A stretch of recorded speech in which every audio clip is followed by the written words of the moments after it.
The heated debate about AI usage in the film industry continues to rage on, with those who loathe AI saying that films made by machines aren't art, or AI slop isn't filmmaking.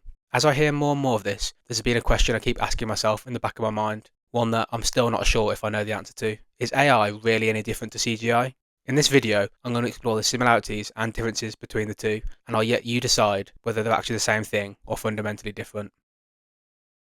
CGI, which stands for Computer Generated Imagery, is the use of computers to create or enhance images in film. Today, it's everywhere. Entire characters, worlds, even performances are digitally created. But CGI didn't start out that way. Some of the earliest uses of CGI appeared in films like Westworld and Tron, where computers were used to generate simple, abstract visuals. At the time, audiences were split. Some were amazed, others felt it looked artificial, cold, or gimmicky. Then came Jurassic Park. That was the turning point. CGI stopped being a novelty and became invisible. When it was used well, people stopped noticing it, and that's when it truly succeeded. Today, CGI is deeply embedded in filmmaking. Studios use it to extend sets, create creatures and environments, remove wires, rigs and mistakes, and enhance practical effects rather than replace them. Most modern films you watch contain CGI, even the grounded ones. And crucially, we no longer question whether CGI films are art. The tool has been normalised. Artificial intelligence is a broad term, but in this conversation we're mostly talking about generative AI, systems that can create images, video, music or text based on patterns learned from massive datasets. While AI has existed for decades, everything changed in 2022 with the public release of ChatGPT. For the first time, AI wasn't just something happening in labs or tech companies, it was something anyone could use. Suddenly, people could generate scripts, images, voices and entire short films from text prompts. The film industry quickly reacted, and nervously. Writers feared replacement, artists worried about theft, studios saw cost-cutting potential. Unlike CGI, AI arrived not as a support tool, but as something that appeared to replace creative labour entirely. And that perception is a huge part of why the backlash has been so intense.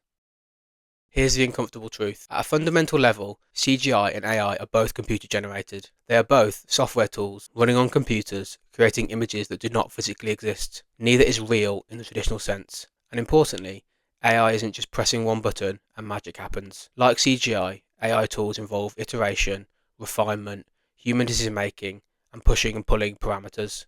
An AI image doesn't just come from nowhere. The user guides it, adjusts it, rejects outputs, and shapes the final result, not unlike a visual effects artist tweaking lighting, textures, or animation curves. In that sense, both CGI and AI are tools, not authors. This is where things get a little bit more complicated. The biggest ethical criticism of AI is training data. AI systems are trained on enormous datasets scraped from existing human-made work, art, photos, writing, performances, often without the explicit consent of the creators. That's where accusations of theft come from. CGI, by contrast, doesn't learn from other people's work. It's a tool used by artists to build images from scratch, even if those images are inspired by reality. There's also the labour question. CGI typically requires large teams, specialised skills, months or even years of work. AI on the surface looks effortless. Type a prompt, get a result. That creates the impression that creativity is being automated, devalued, or even bypassed. Whether that perception is fully accurate or not, it feels different, and feelings matter when we talk about art.